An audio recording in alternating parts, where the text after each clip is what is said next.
Sir golden colour ಹಾಂ okay. ಈಗ ಈಗ ಅದು ಮೇಲುಗಡೆ ಇದು ಇದ್ರ ತಗಡನ್ನು ಅಳವಡಿಸಿದ್ದಾರೆ ಮೇಡಮ್. ಅದು ಮೂಲತಃ ಯಾವುದೂ ಇದು ಇರಲಿಲ್ಲ. ಇಲ್ಲ, ಸುಮಾರು ಒಂದು ಕಲ್ಲು ಸುಮಾರು ಒಂದು 10 ವರ್ಷದ ನಂತರ ಇವೆಲ್ಲ ಈಗ ಇತ್ತಿತ್ತಲಾಗೆ ಮೂಲತಃ ಇದು ಹೆಂಗಿದೆ ರೀ. ಆದರೂ ಈ ಅಂದು ಮಾಡಬಾರ್ದಿತ್ತು. ಆ್ಯಕ್ಚುಲಿ ನಾವು ಚರಿತ್ರೆ ದೃಷ್ಟಿಯಿಂದ ನೋಡ್ತೀನಿ ಅಂದರೆ ಇವೆಲ್ಲ ಬರಲ್ಲ. ಆದರೆ ಕೆಲವು ಜನ ಬೇಡ್ಕೊಂಡಿರ್ತಾರೆ ಭಕ್ತರು, ನಮ್ಗೆ ಒಳ್ಳೆಯ ಕಾರ್ಯ ಏನಾರು ಮಾಡಿದ್ರೆ ನಾವು ಹನುಮಪ್ಪನಿಗೆ ಒಬ್ಬರು ಯಾರು ಕಿರೀಟನ ಕೊಡ್ತಾರೆ, ಅವ್ರು ಬಂಗಾರ ಸಾಮಗ್ರಿನ ದಾನ ಮಾಡ್ತಾರೆ. ಆ ನಿಟ್ಟಿನೊಳಗಡೆ ವಿವಿಧ ಜನ ಮಾಡ್ಕೊಂಡಿರ್ತಕ್ಕಂಥ ಇಲ್ಲಿ ಭಾಳ ವಿಶೇಷ ಅಂದರೆ ಇದು ಸರಸ್ವತಿಯ ಒಂದು ಮೂರ್ತಿ ಇದೆ ಮೇಡಮ್.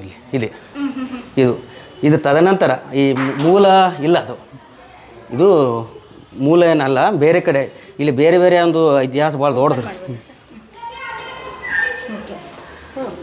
ಇಲ್ಲಿ ಇಲ್ಲಿ ಪಾದಪೀಠ ಮೇಲೆ ತುಡಿತವಾದ ಶಾಸನ ಇದೆ.